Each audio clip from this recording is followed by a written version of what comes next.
جديد يا اسطى. شكرا يا اسطى. معلش يا بيه اصل مروح. شكرا، اتفضل.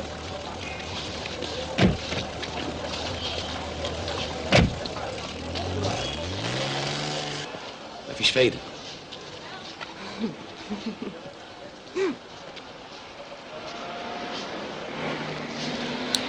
ما تيجي نمشي شويه ولا حتى نركب اتوبيس؟ لا الدنيا تلج النهارده. يا شيخه تعالي، دي هي مره والعربيه تكون اتصلحت. نفسي امشي شويه. مش انت اللي قعدت تقولي لي نفسي اشوف فيلم من الافلام دي؟ تعرف مش هعرف انام طول الليل. هاخدك في حضني.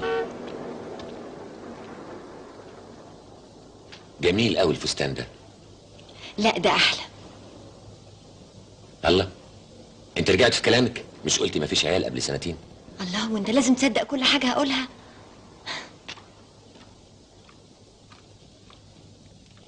اهو الشارع ده الصبح بيبقى سويقه. لو البلد بالنهار فيها نفس الهدوء ده، الواحد كده حاسس ان اعصابه هاديه. بس مشينا البطيء ده هيضيع علينا حتى اخر اتوبيس. تيجي نجري؟ نجري؟ نجري. احنا مش جرينا مره واحنا مخطوبين. ياه انت لسه فاكر؟ لا يا عم ده كان جنان. نتسابق. نتسابق؟ واللي يخسر بكره يعمل شغل البيت، يطبخ ويكنس ويمسح لوحده. بتتكلم جد؟ طبعا جد. طب يلا. يلا ولا بلاش؟ ايه بقى، رجعت في كلامك تاني؟ لا لحسن عسكري الدوريه يطلع لنا. طبعا، لا انت قد مسح ولا غسيل. يعني خلاص ضامنه ان انت اللي هتكسبيه. ده انا اللي لازم اكسب. خلاص. هي مسافه قصيره من هنا لاخر الممر. طب لحسن كعب الجزمه يتكسر. مالكش دعوه انت، يلا كده اهو. يلا. يلا. 1 2 3. فاكره انك هتسبقيني؟ بقى ده كلام؟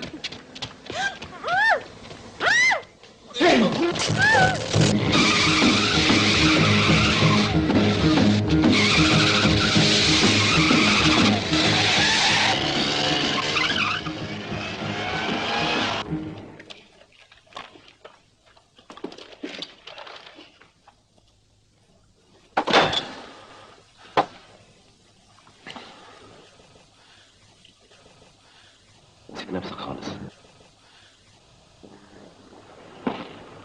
واحكي لي كمان مرة اللي حصل بالظبط.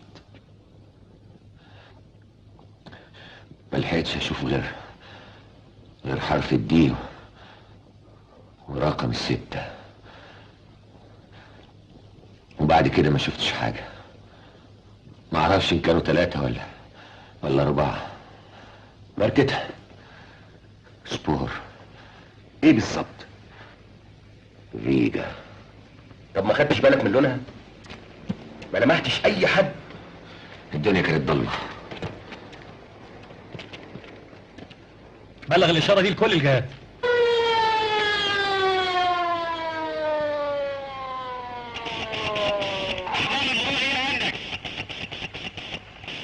لفينا نطاق الاسم كله ما شفناش ولا واحده. كمان لف. ركزوا فيها على الجراشات المره دي. عارف ان التصرف ملوش معنى لكن يمكن.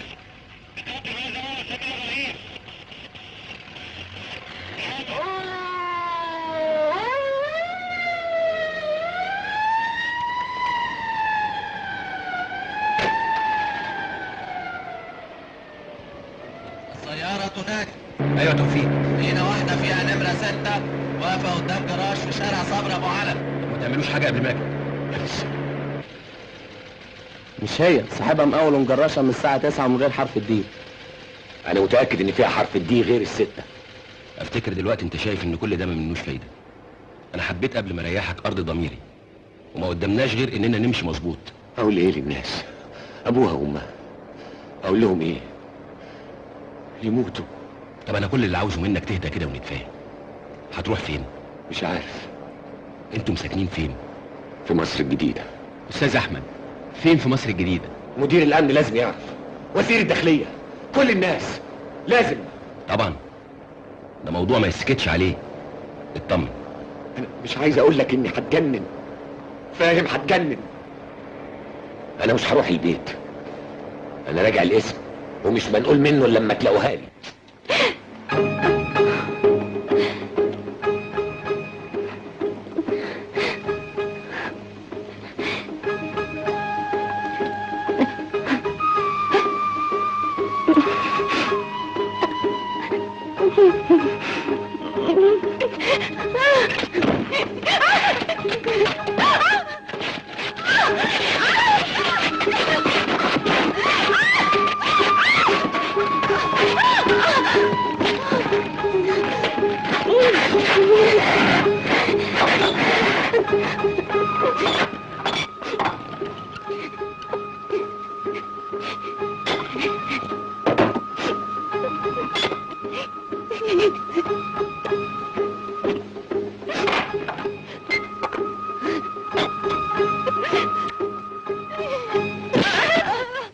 ايوه يا فندم. انا اسف. طبعا. مهندس. كل حاجه. حالته وحشه قوي. مقدرين طبعا. مقدرين كلنا. لا انا بس حبيت ابلغ سيادتك. هنحاول. مع السلامه.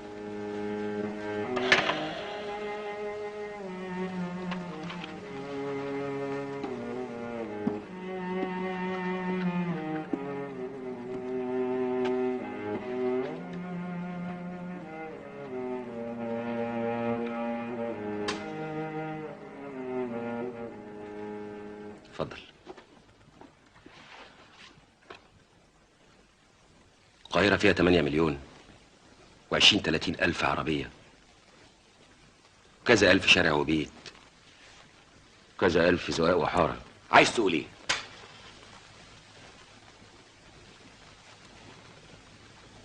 صدقني أنا مش هنام ولا هتغمض لي عين. أنا ساير أكتر منك.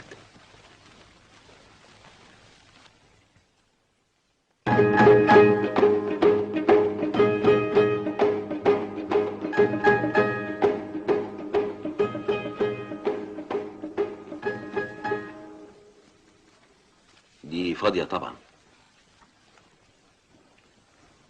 ديكور.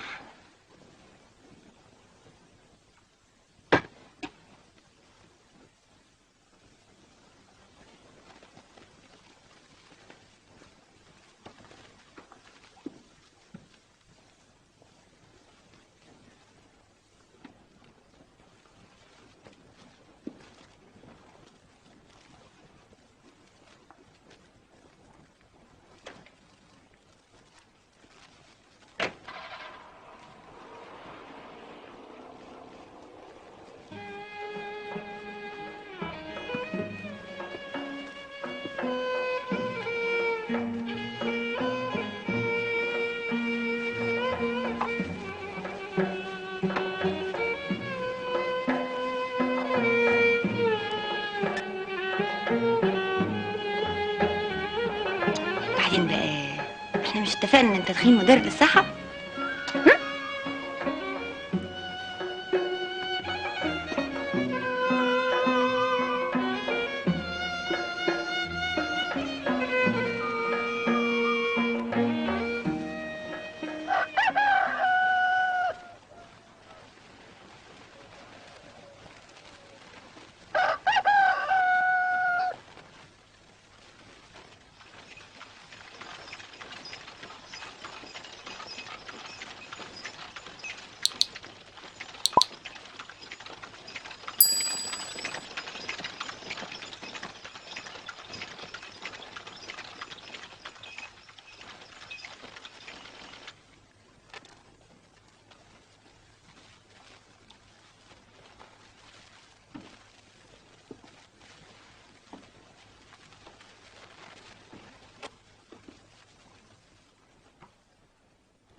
المأمور طلب مني اتصل بيك عشان اطمن عليك.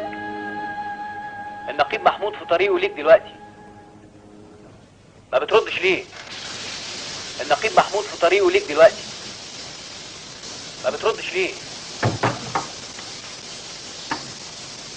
ما بتردش ليه؟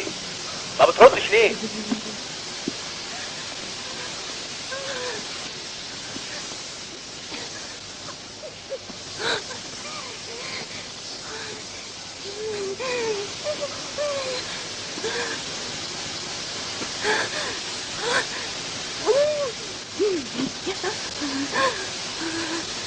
ندى،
ما ردتش على الاسم ليه يا استاذ؟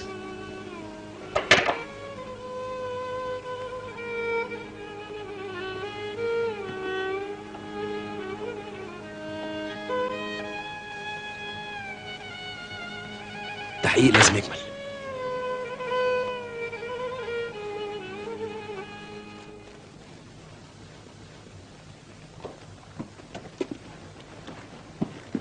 استاذ احمد كده مش هينفع.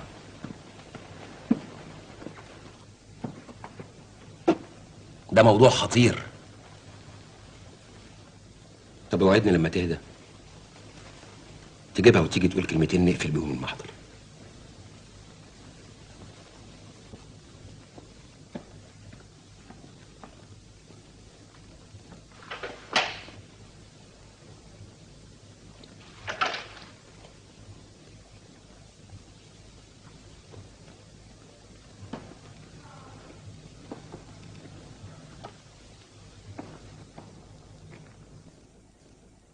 ندى،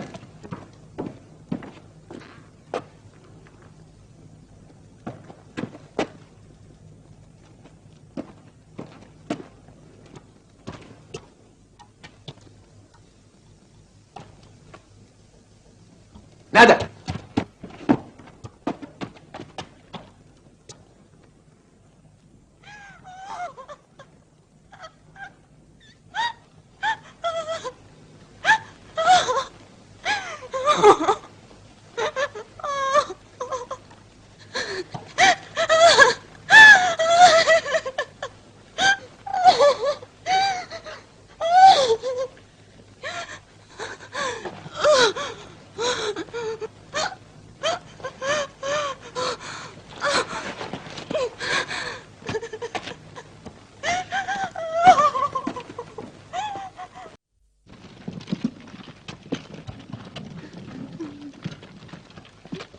ارجوك يا دكتور قول لنا مالها. نزيف شديد وانهيار. ايه السبب؟ ما نقدرش نحدد دلوقتي، لازم الاول نوقف النزيف.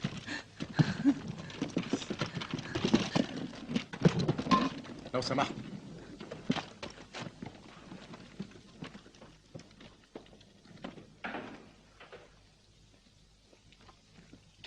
انت عارف ايه اللي حصل يا احمد؟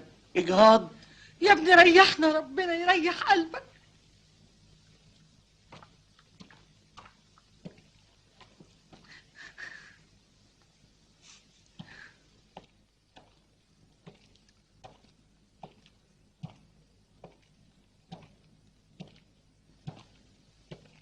ايه في ايه؟ في ايه يا احمد؟ في ايه؟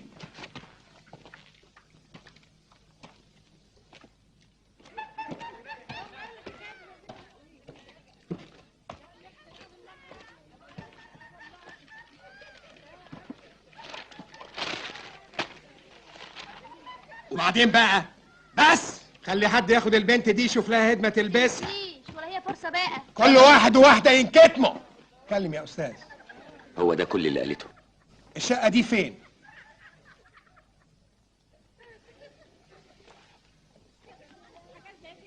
ما قالتش. طب كان شكلهم ايه؟ لهجتهم صعيدي ولا بلدي؟ فلاحين، عرب، افنديه؟ خدوهم بره دلوقتي. يا استاذ ما تضيعش وقتنا، اتكلم.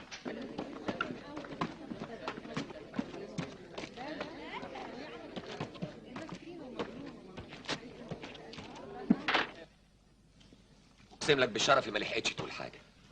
لما تخف اسالوها. انت مش بتقول ان اخوك محامي؟ ما تفهمه يا استاذ.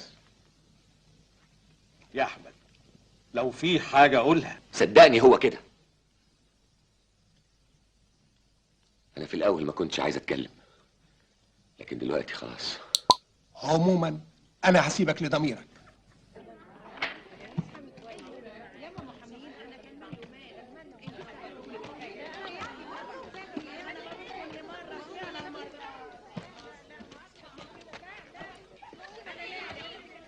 هاتوا الدغارة.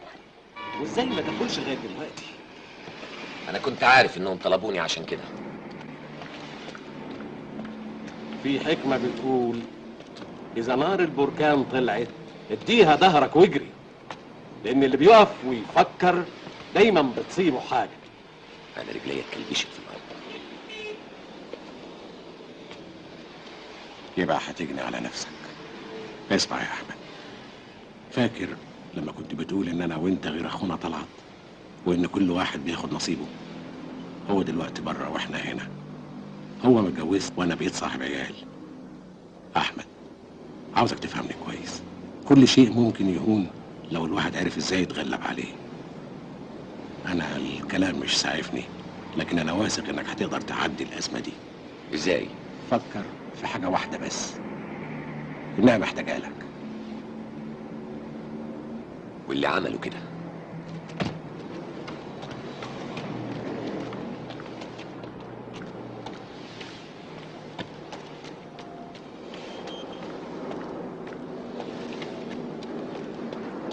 ايه؟ في ايه يا احمد؟ افتكرتها بتتعاكس.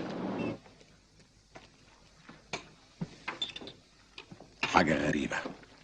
امبارح بالليل قفلت المكتب واتمشيت شويه في محطه الرمل.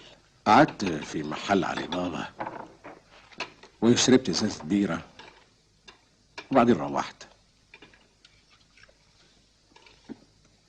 سوسو بنتي هي اللي كانت صاحيه. قالت لي اتعشى يا بابا.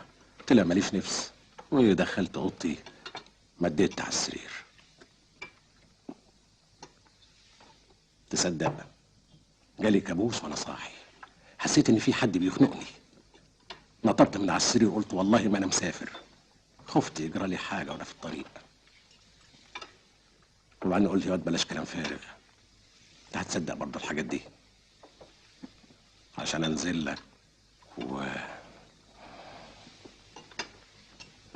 تسيبني عمال اتكلم لوحدي من الصبح.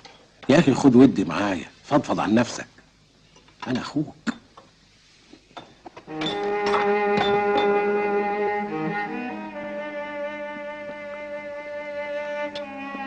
ندى طلبت مني من يومين نروح السينما. كانت شافت اعلان فيلم في التلفزيون. امبارح سألتها حقيقة عايزة تروح الفيلم ده؟ قالت ايوه. بعد شوية سألتني مالك؟ تعبان؟ ما كنتش تعبان ولا حاجة، بس الحقيقة افتكرت ان اليوم ده يوم الخميس، اليوم اللي كل من هب ودب بينزلوا فيه البلد. عشان كده ما بحبش انزل فيه ابدا. بس عشان وعدتها ما حبيتش اقول لها لا. قلت ما فيش داعي، هي جت على الخميس ده، بلاش تزعلها. انت ما اكلتش حاجه.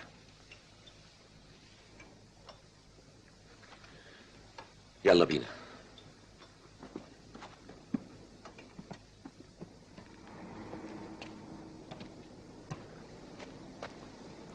هتروح فين؟ مش عارف. تعال نروح. مش قادر. بعدين؟ هين عليا انام في الشارع. روح يا احمد، ما تبقاش صغير. فين عربيتك؟ عند الميكانيكي بتتصلح، هروح له. كان المفروض استلمها من بدري. طب انا عندي مشوار اخلص شغلانه. طيب خد مفتاح ندم. هاجي لك على البيت. انا حاجز على بول من بكره.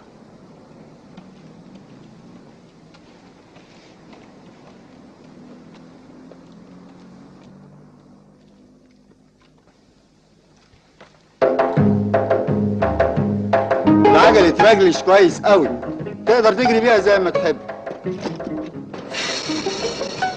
معلش يا باشمهندس، اصل الكوريك بيفوت شويه.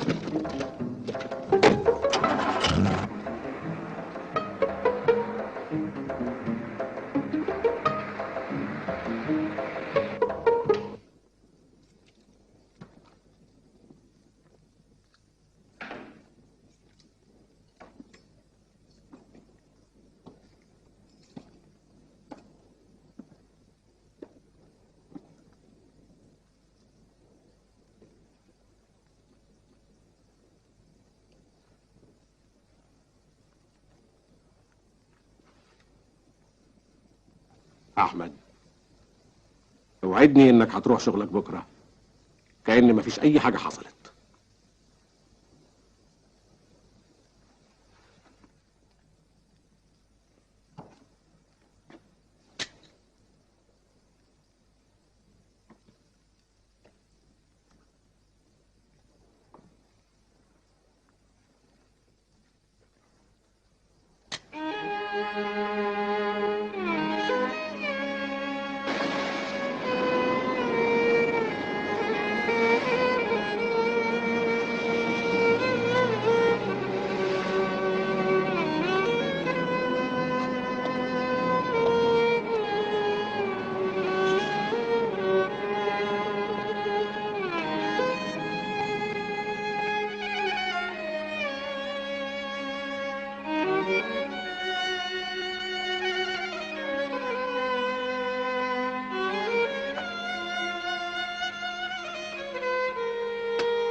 ادخل.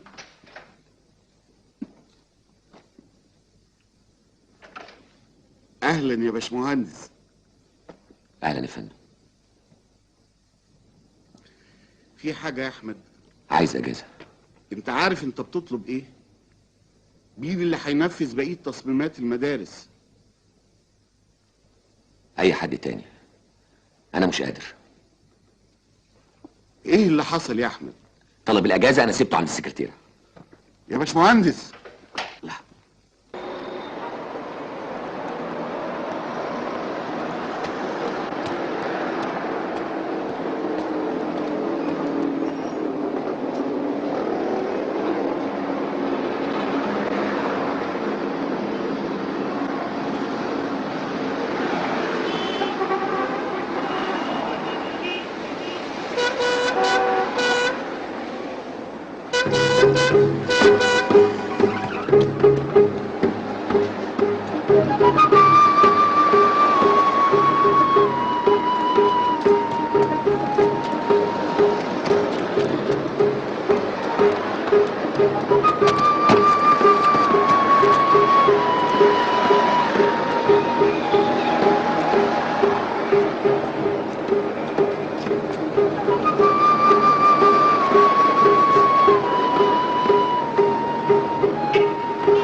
في ايه؟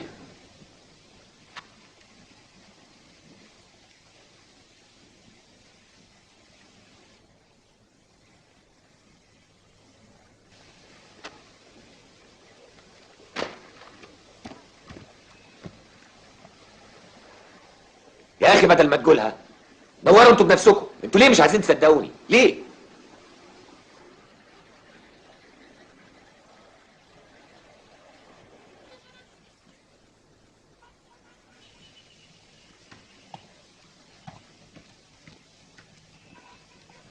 اوعى من سكتي، لازم ادخل اشوفها. استاذ احمد، انت انسان متعلم. امال خليته يدخل هنا ليه؟ غصب عني، كان لازم اخليه يشوف ان حالتها ما تسمحش. ولا خفت؟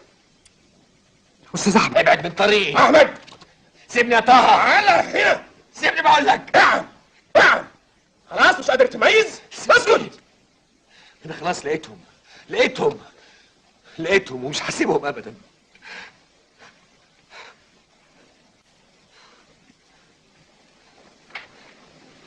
الحقنة اشتغلت ونامت الحمد لله.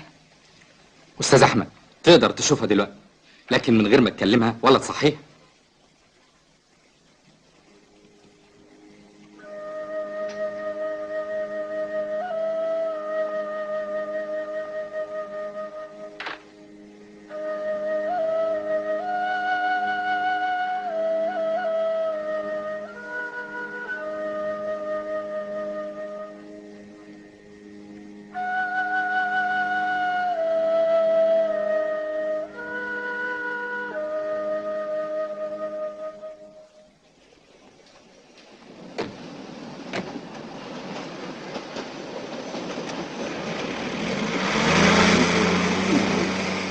لقيت مين؟ العيال. فين؟ شفتهم في التحرير. شفت العربية ولقطت النمرة. يا نهار ابيض، مستني ايه؟ يلا بينا. على فين؟ فين؟ روح القسم. طب يا اخي بدل ما كنت تتخانق مع الضابط كنت قول له. هتفضل كده؟ امسك اعصابك شويه. اهدى يا طه.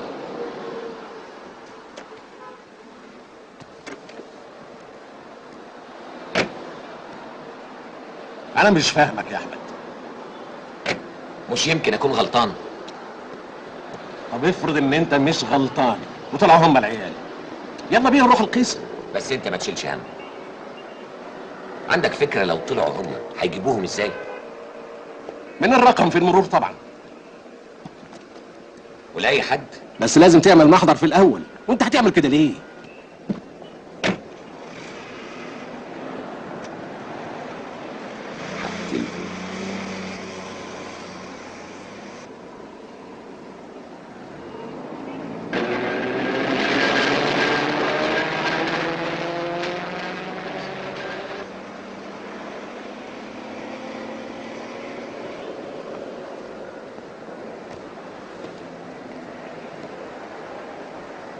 افندم، بيانات لو سمحت. كنت عايز اعرف مين صاحبها الاصلي. عملت محضر وجبت تأشيرة رئيس القسم.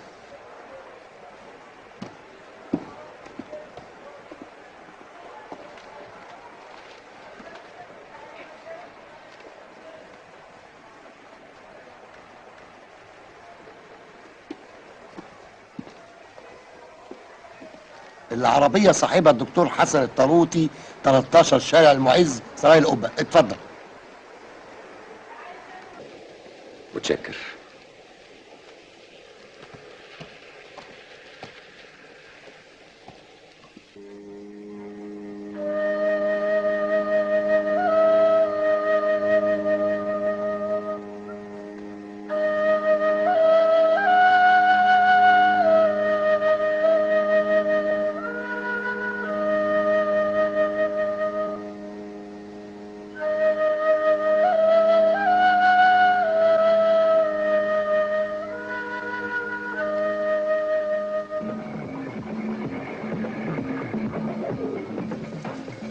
أعزائي نلتقي ولن تتوفى إلا ربع صباحا إن شاء الله، ولكم أحلى الأمنيات.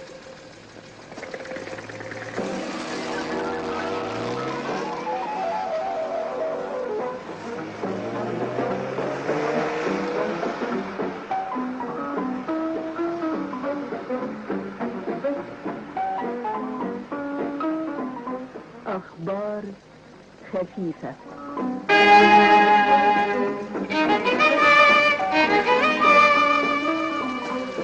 إعداد وتقديم وأحمد وهدان. الهندسة الإذاعية حسين عبد المجيد.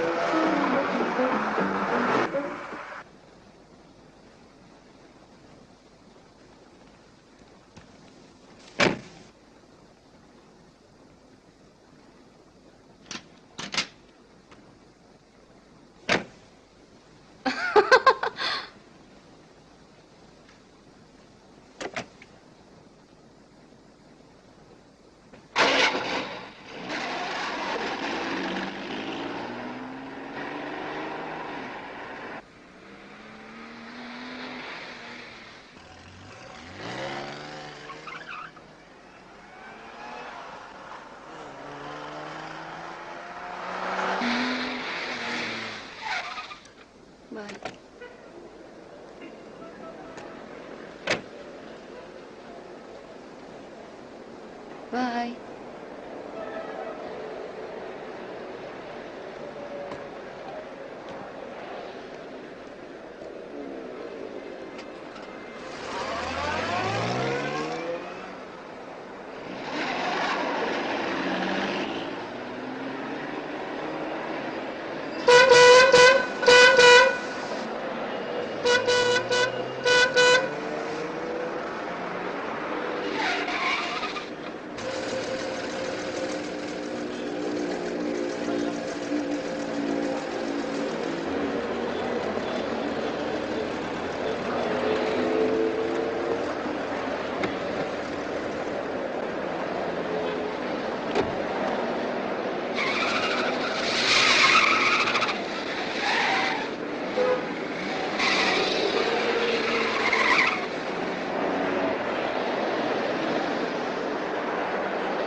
الحقنا يا احمد، ندى بتموت يا نزيف احمد. تاني. النزيف واقف. استاذ احمد، في تليفون عشانك من اسكندريه. يا احمد انت سامعني؟ روح القسم ما تضيعش وقت. انا مش فاهم ليه ما روحتش لغايه دلوقتي. ما بتتكلمش ليه؟ بعدين بعدين ايه؟ مستني ايه؟ اكبر للموقف. دول مش شويه عيال عكسوها وهتربيهم، دي جريمه. ولا اوعى تكون، اوعى مخك. اسمع، انا عارف برضو يا احمد انك عاقل. المكالمه هتنتهي.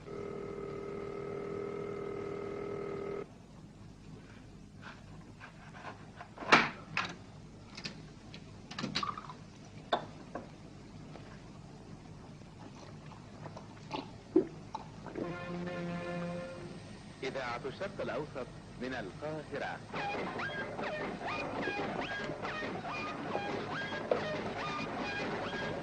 صباحك معسكر. بتفتح مزهر.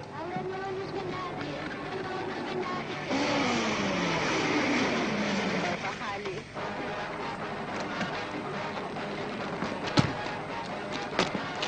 يقول هنتين. الطيور. صديق الصباح. صديق صباح الخير. فاكرني؟ انت مين؟ عاوز ايه؟ اوعى!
حد شاف اللي حصل؟ كان بيجري زي المجنون فراح ضربه.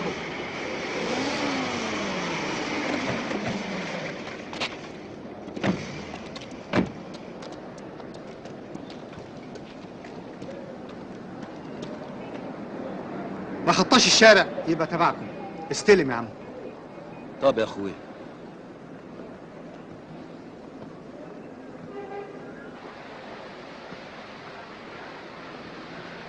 اطلب زينه.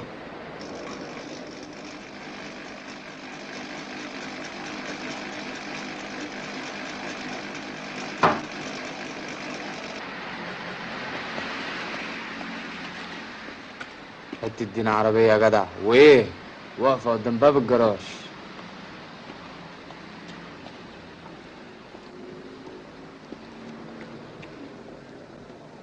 ما تشوف الامين حسين بتاع المرور يفقعها مخالفه.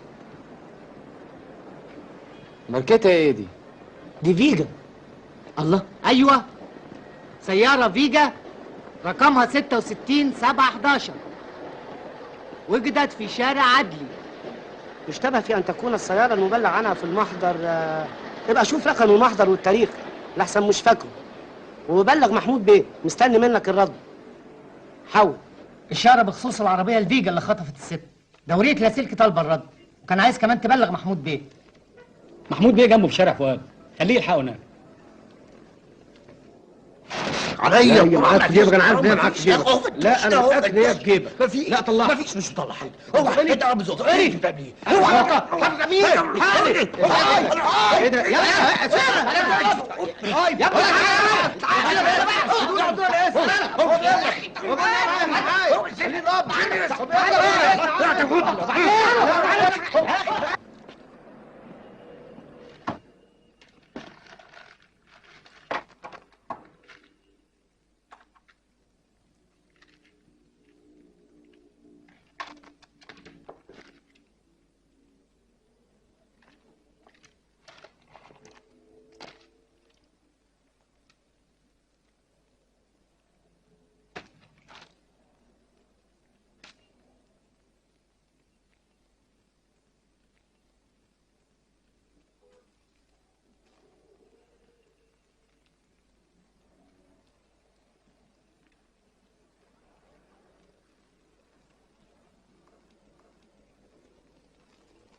مش فاهم حاجة.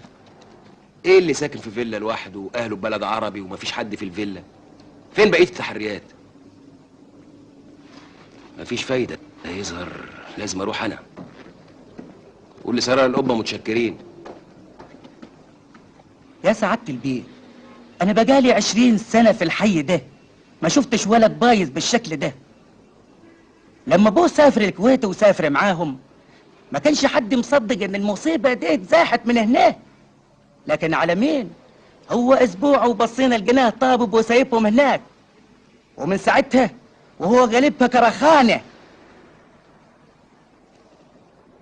أهم الثلاثة دول اللي كانوا معاه على طول. تعرفهم؟ الواد الميكانيكي ده اصله صاحب ورشه قريبه من هناك، لكن الاتنين التانيين دول ما خبرهمش يا بيه. اطلع المستشفى. مش قبل اسبوع علشان نقدر نقرر حاجه. النزيف الجديد ده لخبط الدنيا. وجوزها عامل ايه؟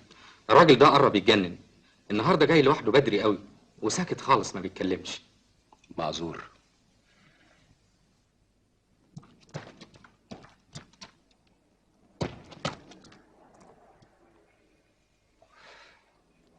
ادخل في الموضوع.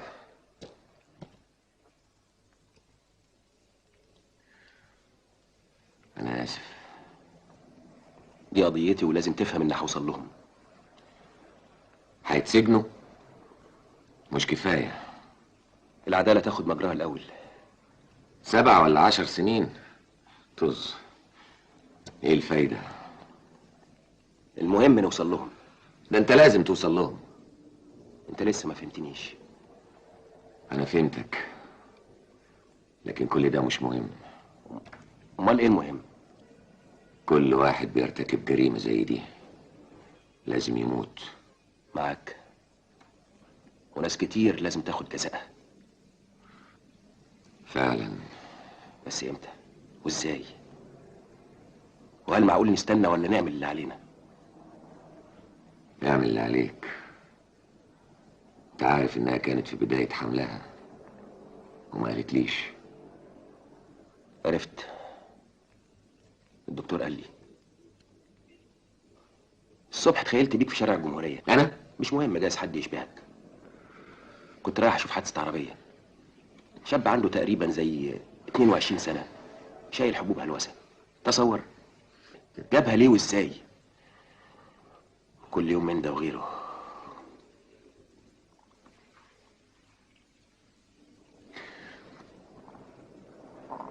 لما ابتديت أفهمك عرفت إنها جت في واحد مش هيقدر يستسلم لها. انا حاربت. عارف يعني ايه حاربت؟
ادي المأمون اللي عمر ما هيجي من ناحيته ضرر.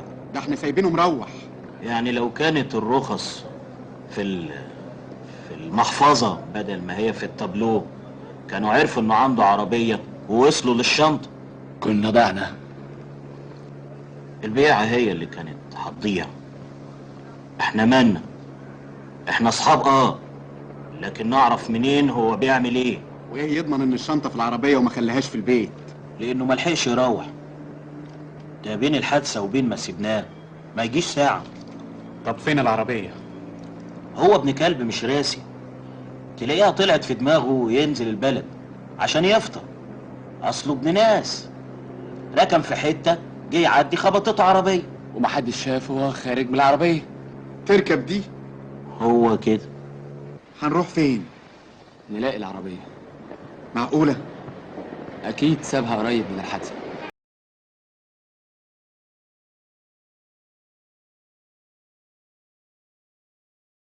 ودع صاحبنا. يعني هيكون سايبها فين؟ ما فضلش غير عدلي.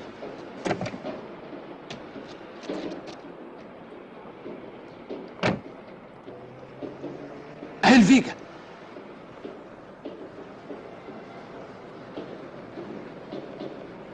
ما وقفتش ليه؟ ده كمين، والله العظيم ده كمين. ما جابوش سيرة العربية عشان يجروا رجلنا. ندور عليها، نيجي ناخد الشنطة، يروحوا كابسين علينا. بجد يا راحل. أنا مش داخل. خلاص غور. أغور. بس على شرط. لو جت تبقى أنت بره.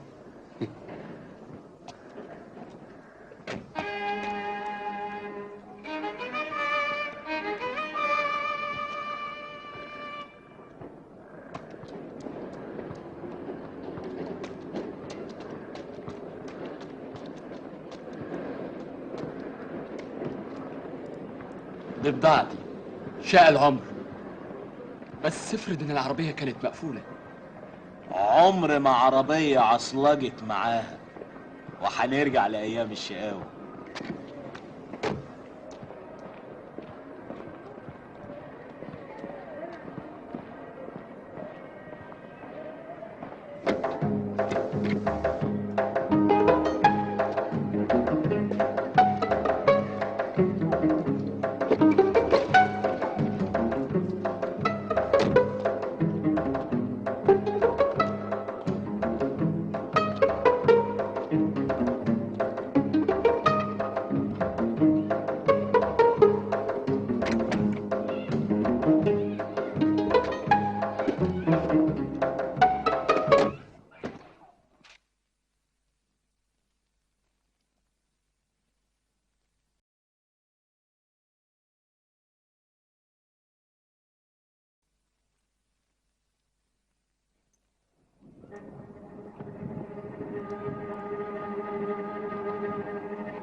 مساء الخير.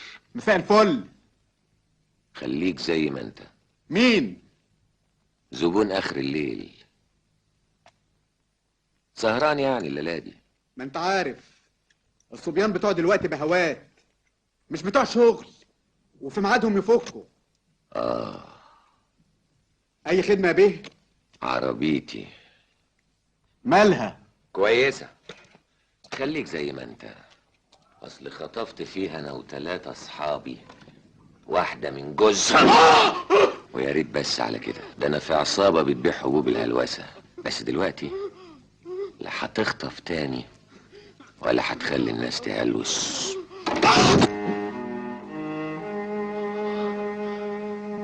خليك زي ما انت.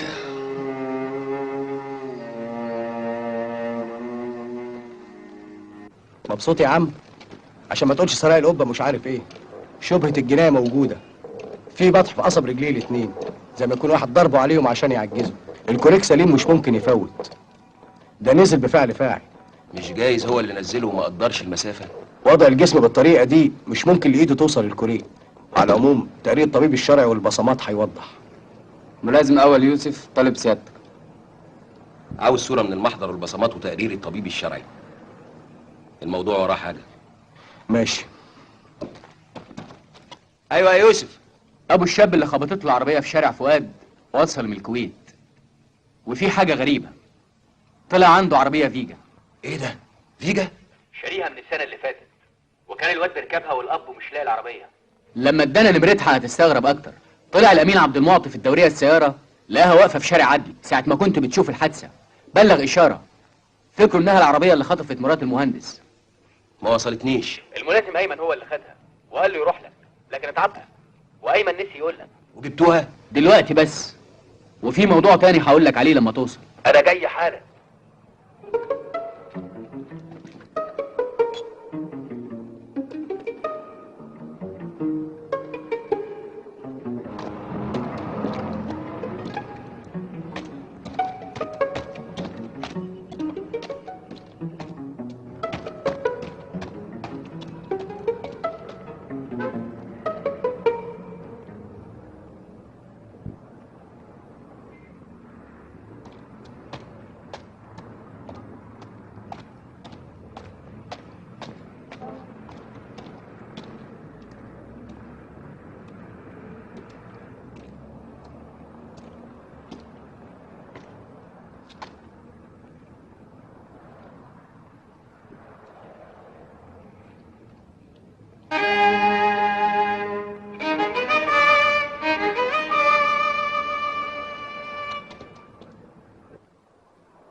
الاستاذ حسن الطاروط يا ابو الولد.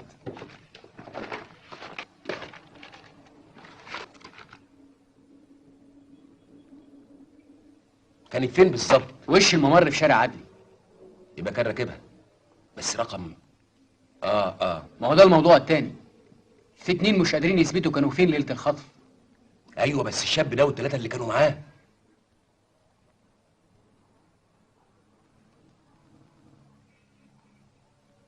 لكن دول مرعوبين قوي من ساعه ما جبناهم، وهتشوف. حضرتك تقدر تتفضل، لكن العربيه لسه مش هتقدر تستلمها دلوقتي.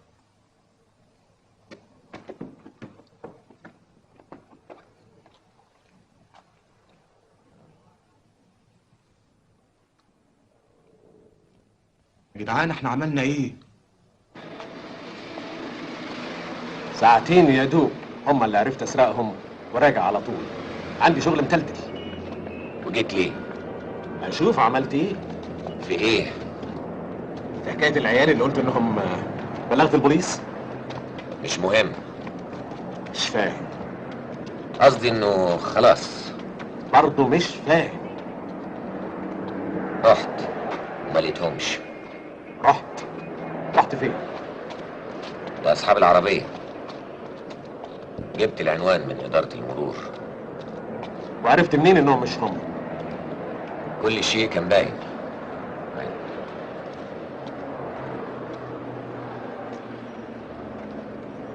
كلامك غريب قوي يا احمد. يعني ايه كل شيء كان باين؟ انت بتضحك عليا ومش حلق دقنك ليه؟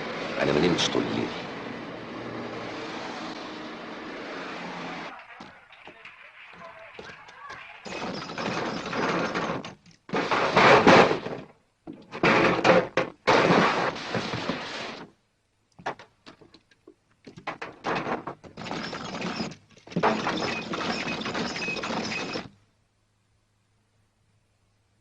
من غير دوشه، روق كده وتعالى معايا، اصحابك مستنيينك.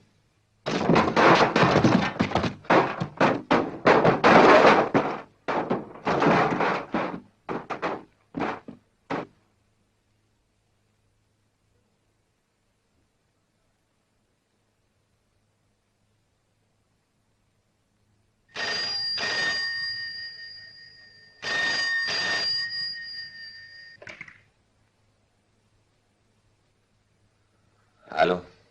في خبر كويس يا استاذ احمد. مسكنا 3 كانوا سهرانين مع بعض في عربيه فيجا فيها كل اللي قلت عليه، ومش راضيين يقولوا كانوا سهرانين فين. لازم تيجي دلوقتي. ليه؟ جايز لو شافوك يقروا. يمكن. ليه لا؟ لو سمحت ما تتاخرش. مسافة السكة.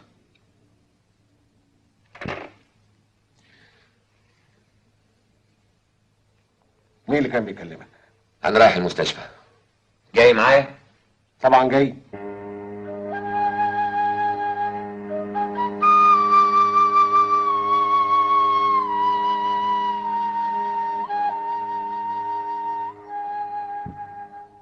بصراحة يا أحمد تصرفاتك بقت تخوف.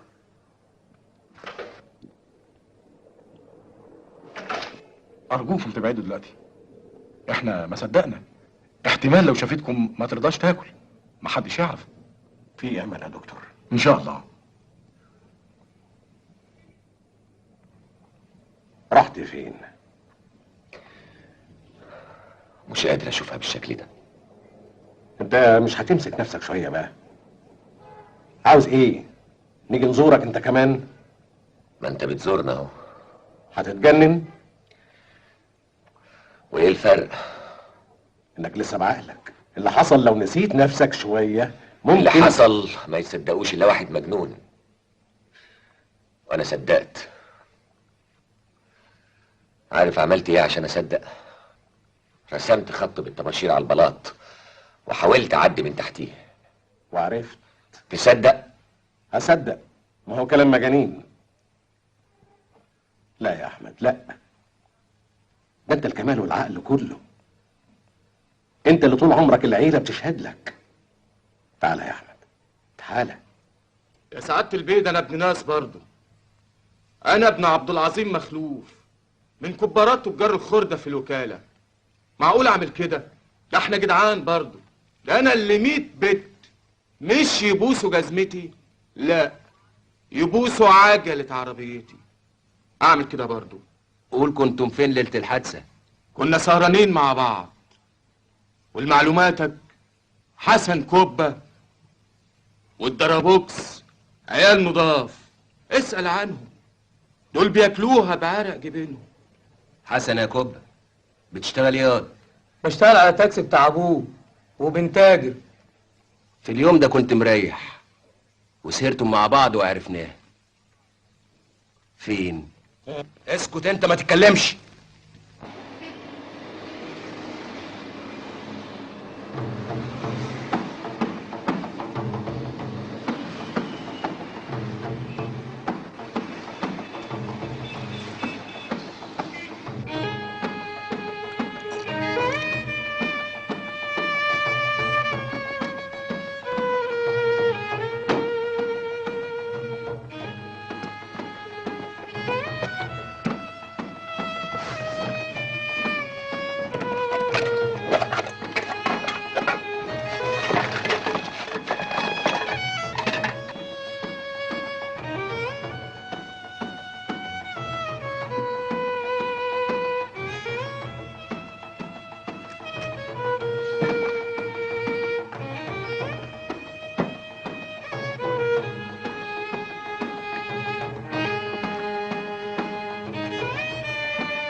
الو،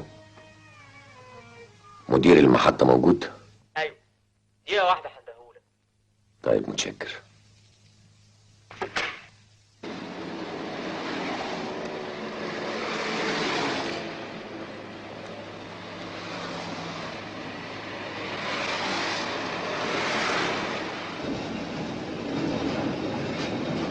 انا بقول هو اللي اتصل، عرف ان الشنطة اتاخدت وشاف البضاعة في السوق فرجع زي الكلب عاوز يبوس الايادي، لكن انكسف ما قدرش قفل.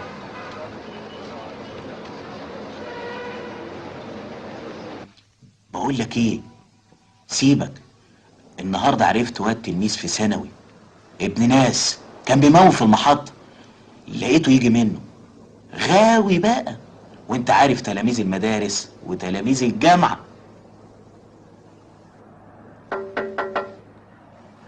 استنى، تعال.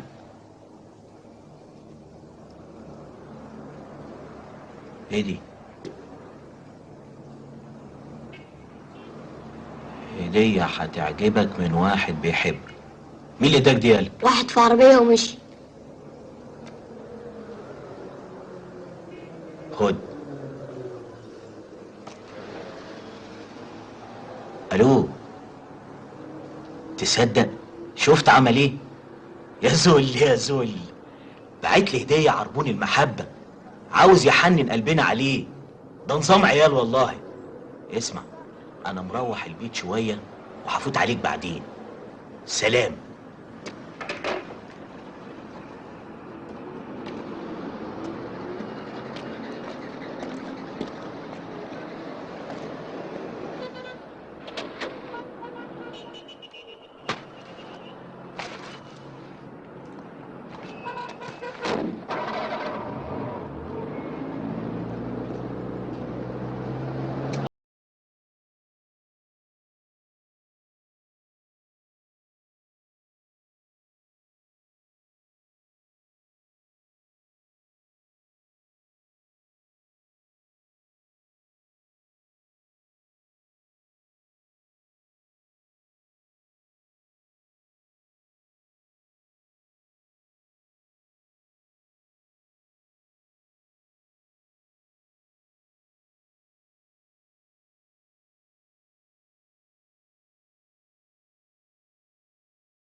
هو معقول يبوظ؟ احنا لسه مكلمينه. حاول تاني، وما عرفتش اتصل بالمستشفى جايز راح لها.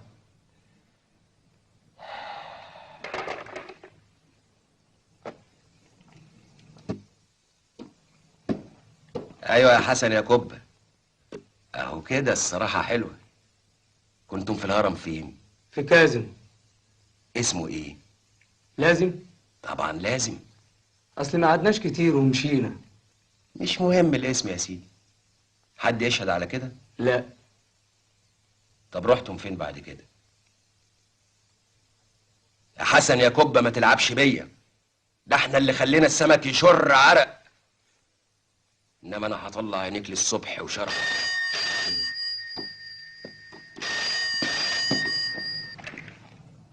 ايه؟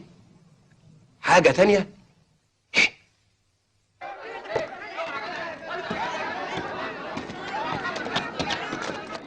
مات؟ ايوه، عبوه ناسفه. يعني مش انبوبه؟ بعتوا سلاح المهندسين؟ خبير المفرقعات زمانه جاي يا فندم. لما قلت لستك ان في سر ورا موت الاتنين كان معايا حق. دلوقتي بقوا 3 والرابع انا خايف يكون في السكه.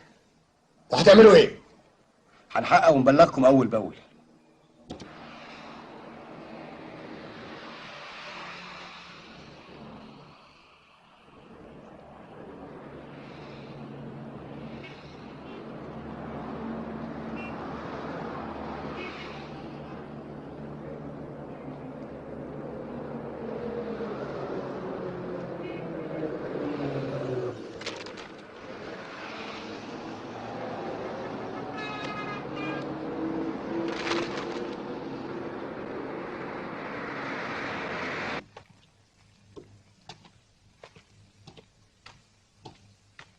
رايح فين يا استاذ احمد؟ ممنوع.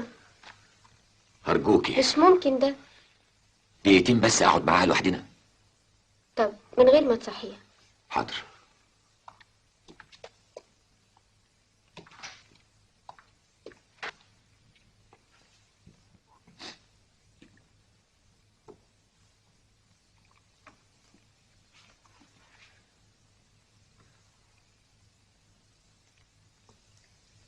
ندى حبيبتي،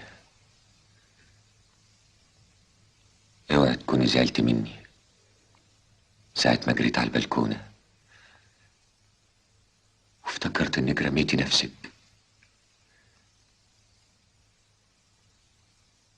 مش عارف ازاي انا فكرت التفكير المجنون ده. صدقيني، سامحيني. ندى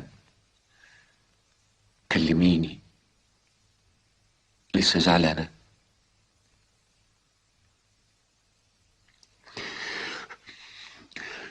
طب أنا هقولك على حاجة أثبت لك صدقي. أنا عملت اللي محدش قدر يعمله قبلي. انتقمت لك من اللي عملوا معاكي كده. دفعتهم التمن غالي. عمرهم موتهم.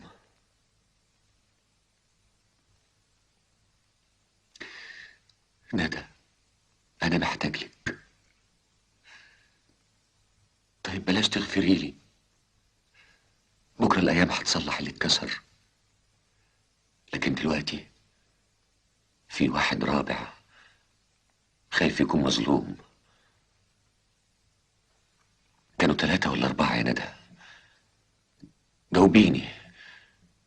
أنا ما شفتش غير 3 بس. كانوا 3 ولا 4؟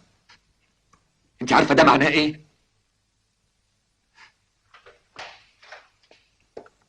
كده برضه يا استاذ احمد.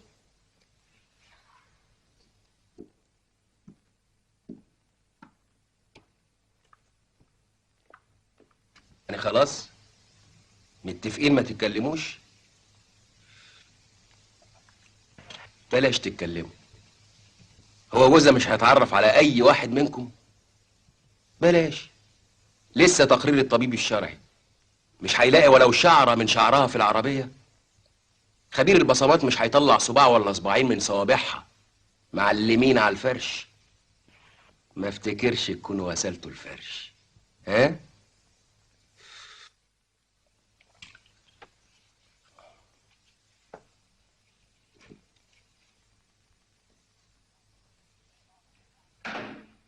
مفيش داعي يا فندم قبل ما تاخد تصريح. مش هستنى التصريح يجي لي بعد ما تكون ريحته طلعت. وانت خلاص اتأكدت؟ طب راح فين؟ تليفون بيرن على الفاضي. مستشفى مفيش، اهلها مفيش. هو معقول يسافر لاخوه يسيبها؟ اي واحد مطرحه ممكن يعمل اي حاجه. اكسروا الباب.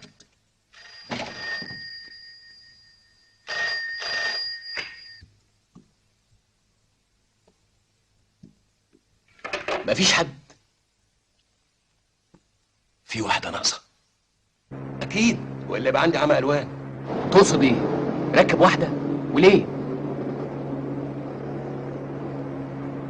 مستحيل. دلوقتي بس فهمت. مش معقول، حاجه تجنن. اطلع القبه. حاضر.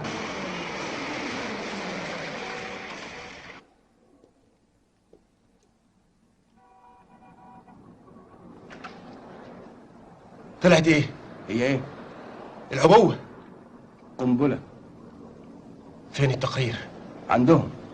لسه يا دوب عارف دلوقتي بالتليفون. وما كلمتنيش ليه؟ على بالك شوية وانا لسه لحقت.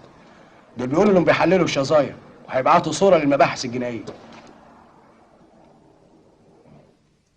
وعرفت منين انها كانت مدهونة؟ لاننا عرفنا جت منين. منين؟ ما تقلقش، كل حاجة هتجيلك مكتوبة رسمي. رحت اودي البيضات الغسيل، رجعت لقيته معاه. ايه؟ لقيته عاوز يصحيها. يصحيها ليه؟ ما سمعتوش اللي هو بيقول لها كلمة كانوا 3 ولا 4، وطبعا هي مش دريانة. دخلت عليه وخرجته. وراح فين؟ مشي من بدري. كلم يوسف قول له ما يفارقش بيت الواد بتاع البوتيك، هيقتله هو راخر. يقتل مين؟ هيجي لك واحد ارجوك تسمح له ياخد بصمتها عشان نضيعها. بصمة مين؟ بصمة مراته.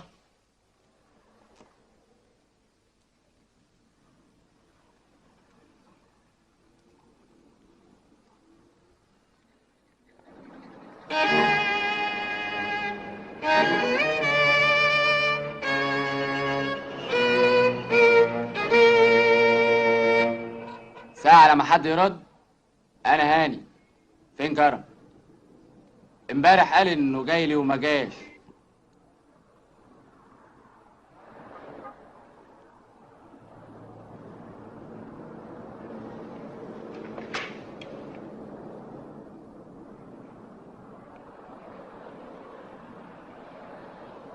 احنا بطلنا بيع النهارده. يلا مش عايز اسئله. ما تعرفيش تبصيلي كده. انت حيوان انت. اطلعي من ورا الريون. يلا يلا. وانت كمان يلا روح انت كمان.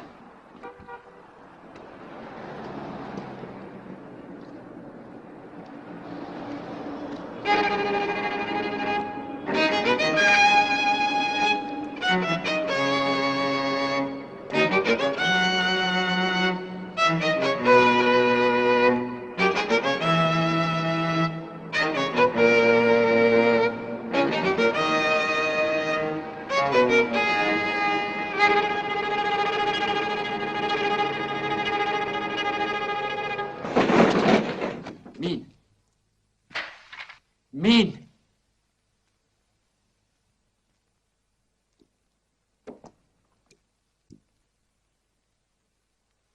مين؟ قول انت مين؟ بوليس؟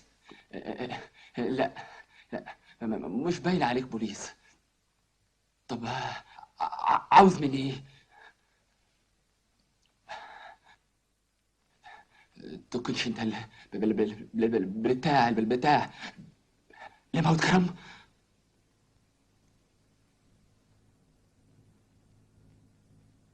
طب ليه؟ انا ما عملتش حاجه. دلوقتي هتفهم ليه، وهتروح لاصحابك لو كنت منهم.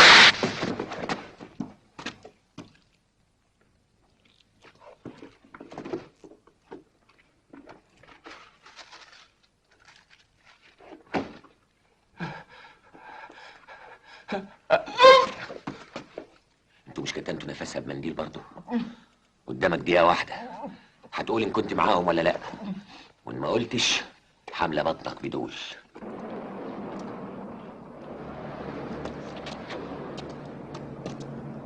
انا لسه واصل يا فندم، لقيت الباب مقفول ومعلوش قفل.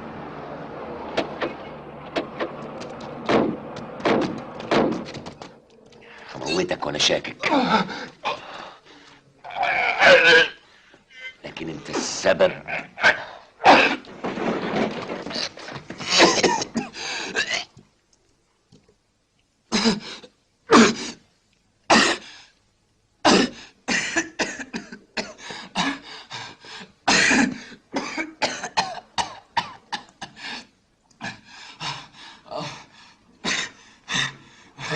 حطه في ايديك كلبشات. كانت في العربية الإبهام، ودي أختها. شكر. أنا بقى مش زي النقيب محمود. النقيب محمود طيب وماشي بالأصول، والأصول بتقول مادام لقينا الدليل وانتوا مش عاوزين تعترفوا، نودي بقى كل حاجة النيابة، والنيابة تتصرف بمعرفتها. لكن أنا بقى بصراحة ما أحبش كده. أنا أحب أطبخ وأودي كل حاجة جاهزة. أكلة كده وكيل النيابة يحب ياكل صوابعه وراها. اتكلمنا يبقى يا دار ما دخلك شر، ما اتكلمناش عاديكم بقى.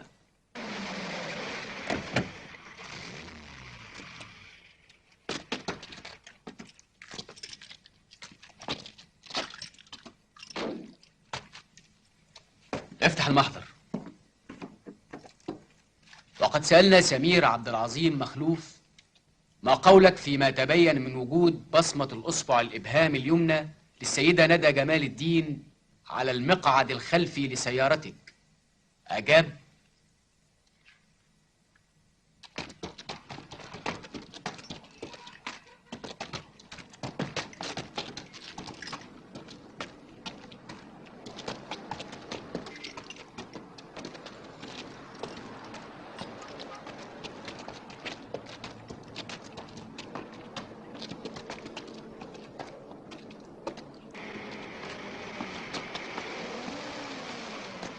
معلم عبد العظيم مخلوف تاجر الخردة، أبو الواد.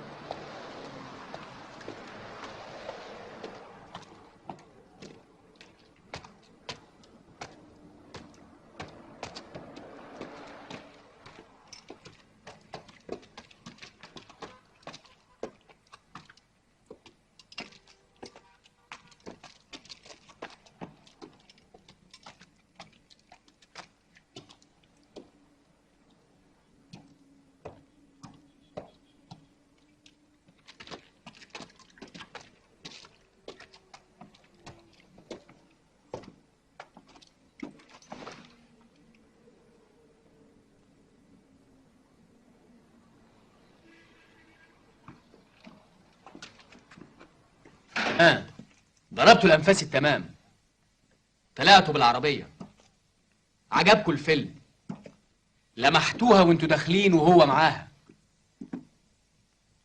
بصراحة كانت حلوة قوي. خلص الفيلم.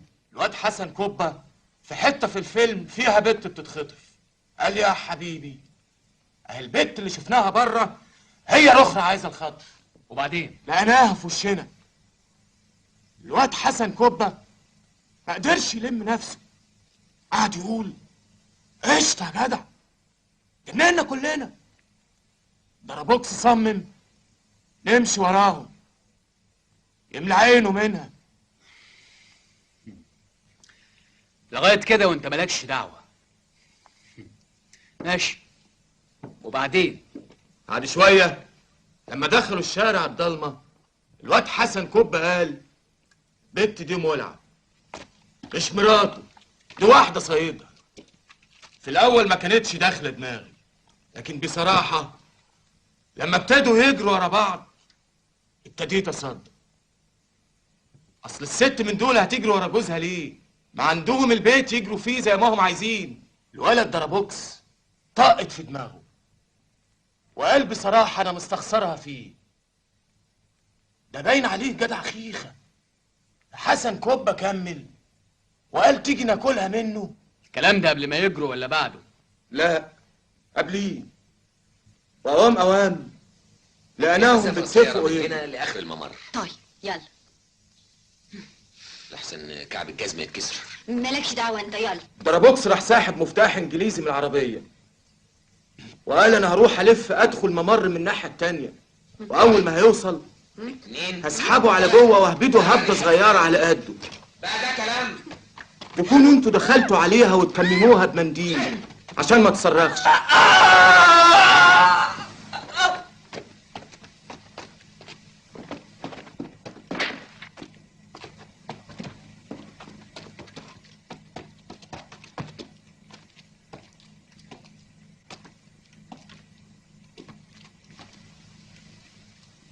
استعجلت يا احمد قوي،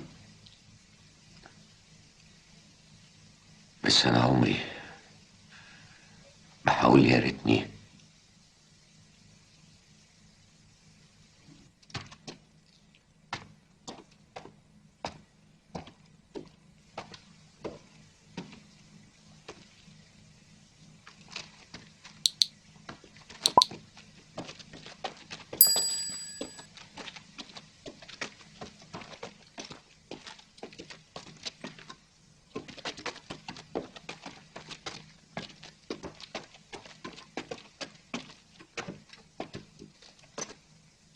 ليه ليه يا احمد؟ ندى سألت عليك النهارده.